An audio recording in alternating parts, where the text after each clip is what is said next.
walk out to the show and fall at your door. We got that info for you. Touchdown on that plane and buy anything. More than just a podcast for you. So we're going to move on, and this question might be a little bit controversial. So we do see some parents living through their children. Oh, Lord. Let me finish. So let's talk about, what does that mean? What does it mean, and how does it affect the child when their parent is living vicariously through them? Well, I'm living through my kids. What I don't understand, Tyler, what you over there on Lord for? No. Wait a minute, Yeah, though. because So I'm gonna tell you. It's okay for parents to live vicariously through their kids. Anyway, it's not okay for them to put the pressures on it. Like with my boys, they love the game. They chose it. They had other options, and so I basically support. But I am living my best life through them. I can't lie to you. Well, I understand where you're coming from. I mean, that's, that you feel and see it different for you, and your kids. I don't live through my kids. My biggest thing is for them to be successful, have a great career, and they can take care of themselves and their family. That's my biggest thing. However, for me, yeah, I like the game of football. I like sports. But at the end of the day, I think James Etta may be talking about something a little bit off, other than what you said, Angela. Like, they really live through their kids. It's like they don't let the kid be a kid. They don't let the kid learn like they need to learn. They always in the way. Let me give you an example. So you got a 5-year-old just showing up for football, never played it down. This 5-year-old has on $100 cleats. He got on $50 gloves. He's completely geared out. You got a 9-year-old that plays baseball. That 9-year-old can't do anything that a 9-year-old would do because they have batting practice. They got to be with the specialist and somebody that's going to do the technique. They're on a travel team.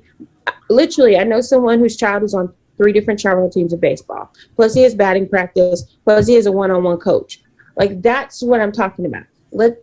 Healthy, not healthy, what do we think? Those are the kids that get burned out a lot of times too, because that's too much, especially when you're talking about a 9-year-old. Like, really? We just talked about that weeks ago, about every kid's situation is different.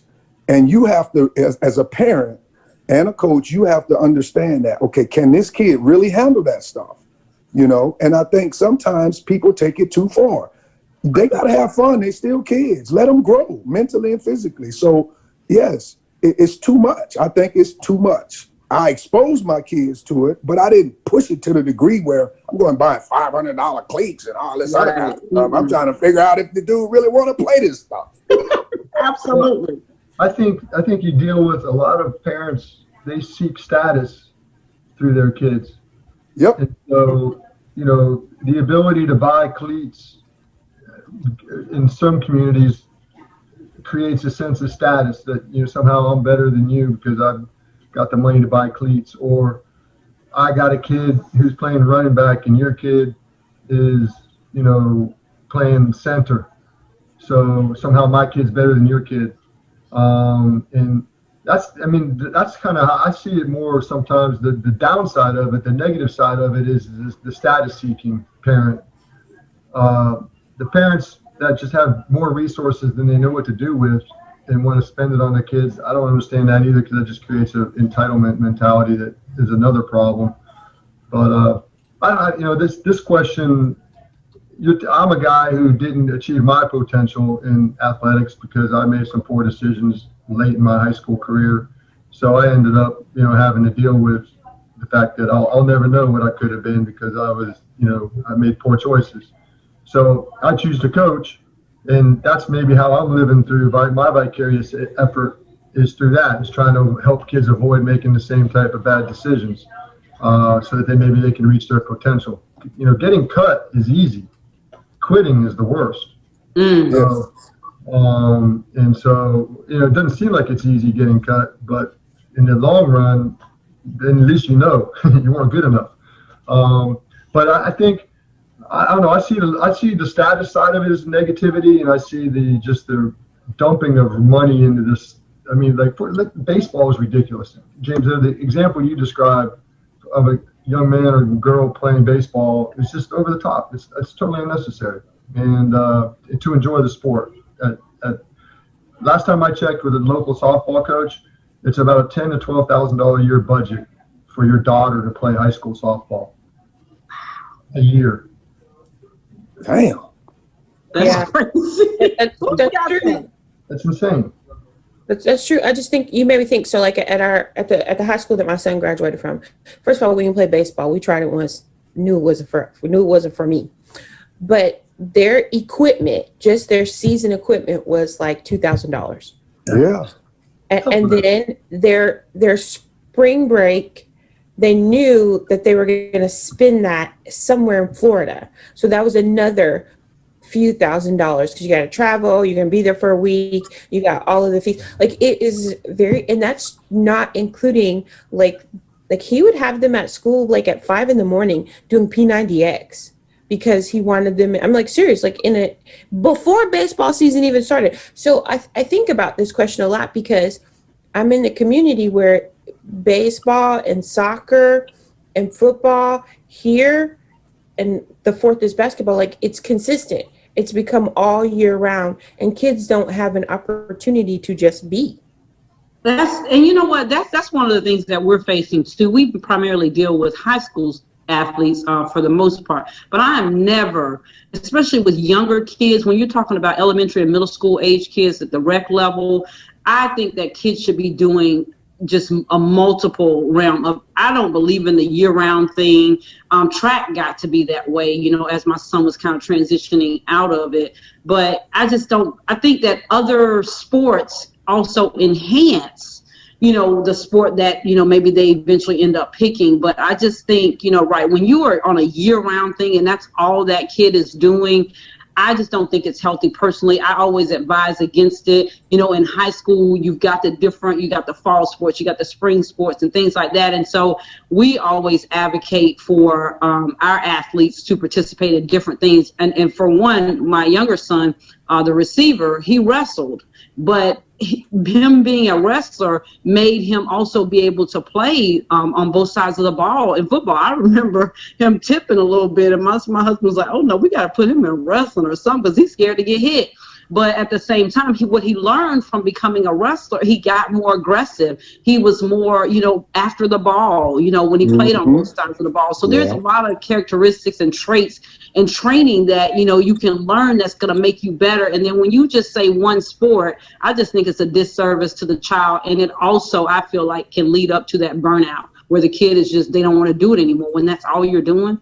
How boring. Yeah, I agree with that, Angela. I tell you, you know, I pushed Kevin to run track. I pushed him to play baseball, and baseball was the first thing he dropped. You know, now he tells me, like, you should have made me play baseball. I was like, man, whatever. I said, you showed me two different things. You told me you're extremely aggressive, and you told me that you showed me you like the game of football. You know, so you know what I did? I took him a Joker train in boxing for like 3 years. Oh, wow. You know, so, you know, I said, boy, you want to be, I'm going to take you somewhere to enhance what you love to do. And that was just jam up receivers and don't let them get off the line and give them throat jobs, you know, and he loved it. So yes, I agree with Angela. You gotta let them experience all of that, because that's when you find out so much about a player and a kid, you know, at so many different levels. And then you'll figure out where they're going to end up being. And I hate when the parents say, I want my son to be a running back because I was a running back. Hey, you don't know what the kid going to be. Let it go, right? Let it go. And to this day, like I think he might be over it. But my son played running back all the way up until his sophomore year in high school, and my husband still be like, "Well, wow, they could run a trick play." I'm like, "Let it go. He's a professional in the freaking NFL. Stop. He is what he is. Come on." But he never can let that go, because again, he knows my son's speed. He's coached him, but that's where you run into problems when you're trying to push something on that child or on that young man that's not, my son has embraced being a cornerback now. He's training for that in the off season and things like that. But my husband will if you get him alone and talk to him long enough, he gonna tell you that he don't want to run the ball. Yeah. A lot of people don't know my son came strictly from the box. He played tight end in youth sports and he played linebacker all the way up to high school. He didn't start touching the ball until his last couple of years of youth sports, and he didn't touch it much. And look what he ended up being, a DB. Wow. And the Joker could catch a ball. The Joker could run great routes. He could catch a ball. He could do so many different things. Quarterback, all that. But you know what? He a DB. Hey. A good question sometimes to ask your players is just, why are you playing? And a lot of them play just to hang out with their buddies. A lot of them play because their mom or dad want them to. And that's why they're playing. And again, that's back to the whole vicarious thing, and then you get those rare ones that are playing because they love the game, they love competition. And that's just another way that I feel the kids just get pushed into it, that they don't like maybe it's possible they'll learn to like the work, and they'll learn to like the camaraderie, and they'll learn to like getting beat on occasion. But most of them don't. And that's why, that's what separates the ones like y'all's children who've made it to the higher levels, and the rest of them who didn't. So before we transition to the next question, that's a really good call out, because it takes a wise parent to know when a kid is playing a sport because they get your approval. Because when they do well, we're like, good job. And sometimes they want to hear the applause from us as parents, versus a parent who understands, does my child really love this game? If I said nothing, would they still love it enough to play? And I don't think that most parents understand the difference of when a kid is doing something because they want approval from a parent versus when they're doing something from when they really, really love it and have a joy of it for themselves. I agree, James. So the next question. We've all been in different locker rooms. Our children have been in different locker rooms with players of different skill, talent, ability. Should every player on a team get treated exactly the same, no matter their talents or their role? I think they should. However, we are human. Coaches are human. And they got their own little way, the way they do things. Because I'm going to tell you, my son got a lot of special treatment, but I didn't condone it. Nor did I didn't like it, because I felt like, you got to earn your stuff, And yes, does a kid that doesn't get on the field need a $200 football helmet? No, he probably doesn't, But that came in the place of, making sure your guys that hit that field are equipped and ready to play the game to avoid a lot of injuries. I get it. But all that other little extra stuff that looks nice, I wasn't into that. I really wasn't. So I think they all should be treated the same. I'm serious. This is a loaded question, though. I say, no, I don't think they should be treated the same. We're all individuals. Like, that's not the real world that you're treated the same. If I'm the top salesman, I'm going to get the bonus. Not everybody in the room. You ain't going to take my bonus and split it up. That's what you're not going to do. But anyway, my point is that, and with teams, this is where good coaches come in as well. So with teams, you're going to have leaders. You're going to have followers. You're going to have some guys who need a little bit more coaching up. You're going to have guys who don't. And so with that being said, I feel like, how can you treat them all the same? Because I've watched coaches try to create leaders out of young men who don't want to be leaders, and you get a bad situation. They can't rally the troops. They can't bring everybody together. This goes with females in basketball and soccer and softball as well. You got to treat everybody as individuals. You got to know your team. You got to respect them as individuals. I'm not saying anybody should be treated badly, but what I'm saying is you got to allow your leaders to lead. You got to encourage them to be better. You got to encourage them so that they make leaders out of some of the other ones that are watching them, because you do have those that are doing and those that are watching. And so from my perspective, you can't treat them the same because, just in all honesty, that's not the real world. Look at how the league is. Look at how different people get paid. We were talking about the cornerbacks when Jalen Ramsey got his contract. So right now he's the highest paid corner. Everybody can't get that because everybody hasn't performed like Jalen has performed. So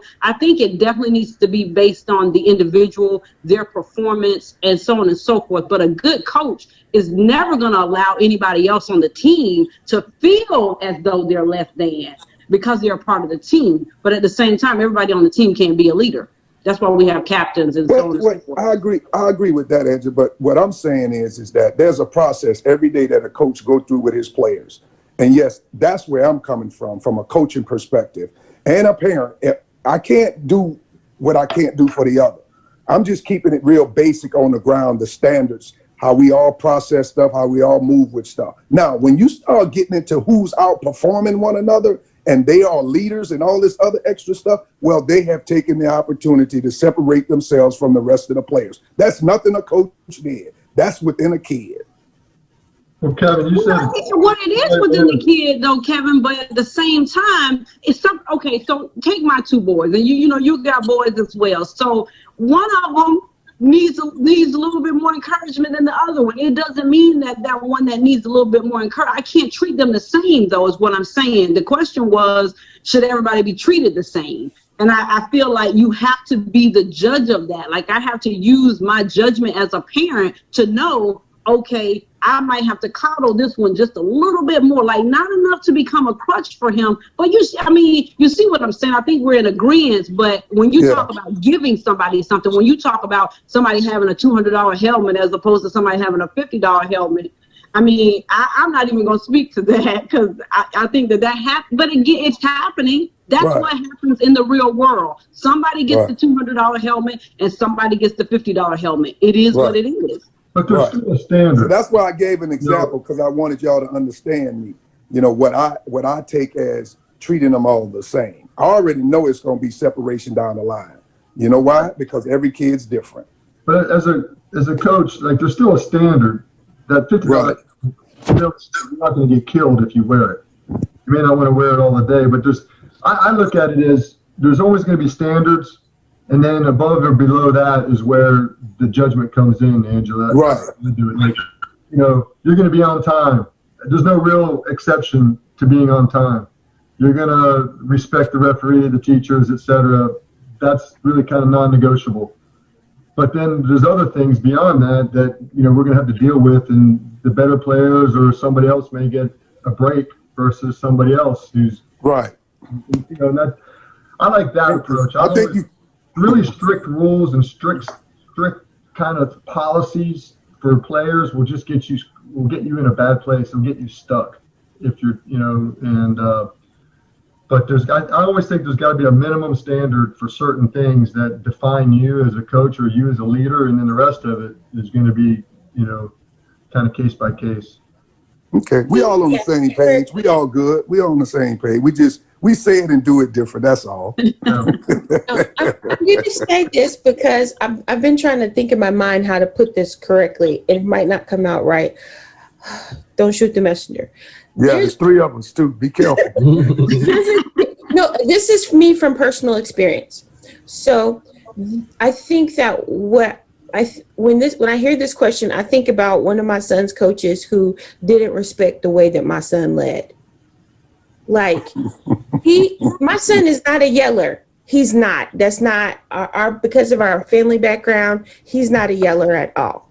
What he will do, he'll cheer, he'll get excited. But in terms of correcting a teammate out front, yelling at them, that's not his style. That's not what we do at home. He's going to pull you to the side. And because he wasn't a yeller, he had coaches who discounted him they were very disrespectful. I held my tongue a lot. They were very disrespectful towards him because they didn't understand his style of leadership. They felt like because he wasn't aggressive like they were. And it impacted the way that they treated him. It impacted the way that I felt like he had to do extra just to show that, yeah, I lead. I probably am more impactful than anybody else you have on the field because I'm the one that they want to hang out with off the field. I'm the person whose room that they're coming to. I'm the person that they call. I'm the person that they text. But when we're out on the field during practice, you as a coach don't recognize it because I'm not like you. That's right. Where I get into this question kind of, y'all getting all the questions that are hitting me this week. But this question, I just think about my son's experience. And I think about a coach in particular that was really disrespectful towards him, always made him have to prove himself, said sideways comments to him about his effort. He had metrics, and it was never good enough for this particular coach because he wasn't the same type of leader that this coach was. And that irks me. And so I do believe that a standard should be the same and that people should recognize that just because a kid isn't like you, just because they don't do things the way that you want them to do, you don't know their background. You don't know what they were raised to do. You don't know their morals. Before you try to make them into something that you want them to be, you should just understand them as an individual. And treatment should be different based on background, based on family composition, based on hopes, dreams, skill set notwithstanding. So this question, every player should have the same expectations of fair treatment, open door, respect. Well, okay, but James, what's your son's first priority though? Is to please the coach? Nah. Well, it should be, right? No. I mean, if you're on the team, that's the one person that matters. Now, if the coach gets fired, then it doesn't matter. But if your son's playing for a coach and he's a yeller, it may not be what your son is. But if he wants to excel under that coach, he needs to figure out a way to please that coach. I mean, I set this real clear every first couple of practices. Is I am the guy that matters. I am the coach. I'm the guy that will decide who plays, when plays, how much, what position, all the above. And if you don't please me, you don't have any chance. I'm just going to be out there. If my coach has to be, if my son meets your expectations from a metrics perspective, and he gives you 100% of himself, he's never disrespectful, doesn't show favorites, doesn't undermine you, and you expect him to be something other than who he is as a man, no, I won't let him play for you. Okay, James, but you're in mama bear mode, and I respect that. That's just authentic. Like can't. No, I mean, and I'm not saying that you're not, but what I'm saying is, I feel like, I teach a class called Dealing with Difficult People, and it comes out of corporate America. You're going to deal with people that are difficult from your perspective, but I believe that because your son dealt with that coach, he's better.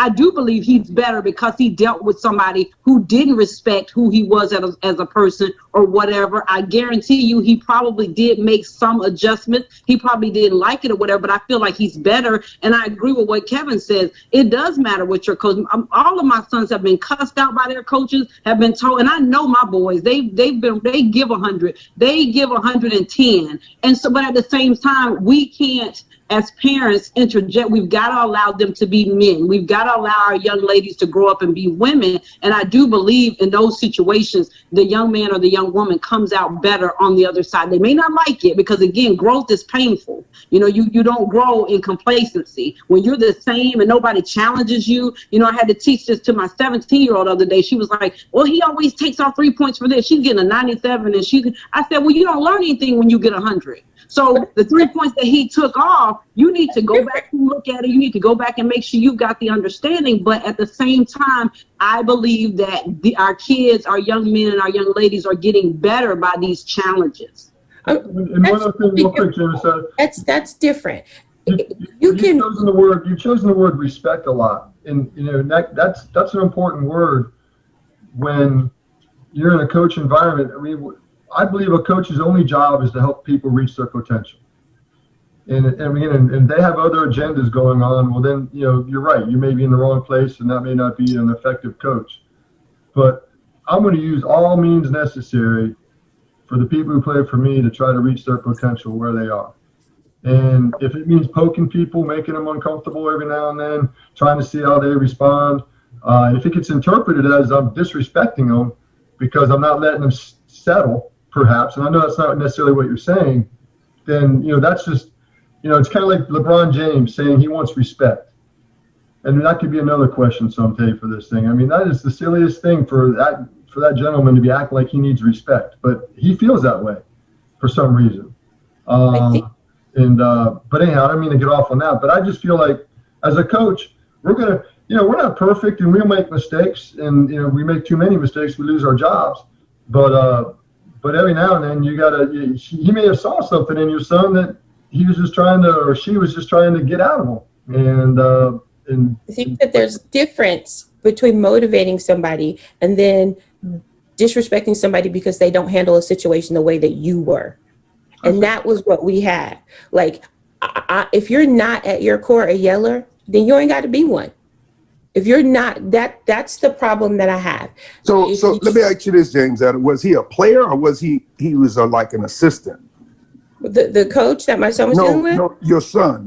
At the time, he was a player. He was a player. Okay. From a metrics perspective, doing everything he needed to started every game. But because he didn't lead on the sidelines the way that this coach felt he should lead, he's like I said, my son's not a yeller. He's not going to yell at anybody. He'll pull you to the side and have a conversation with you. He'll mentor you off the field. Like his players, literally, they would come to him all the time, his teammates all the time. But he got a lot of flack because why aren't you more passionate? Why aren't you like me? No, I don't got to be like you. I can be who I am. From a metrics perspective, never was. Long as you producing and you're productive, winning games, making plays, it shouldn't be. I mean, you got a lot of yellers and you got people that don't yell, and they just as successful. And I deal with coaches, in so many different capacities on my staff. It's like, I got a different mix, but I am who I am. And I just give the expectations, and that's where we drive. But I've always been a disciplinary, on the team, totally with players, and with coaches. I just say, my coaches, I just want you to coach your position and your respective please. This is what we need. This is what we got to get. I don't care how you get it. That's just me. And like we're talking about treatment, and that's some of the things that players deal with. You can do everything a coach likes, but because you don't handle situations exactly how they think you should, you can still be treated differently. So I just wanted to bring that up again. I got you. This conversation, I was like, "Oh, I've had this experience." The flip side, I'm a bear. Yes, and just know that I never said anything to the coach. I let my son handle it, but I did tell him, "You will not be less than the man that God wants you to be."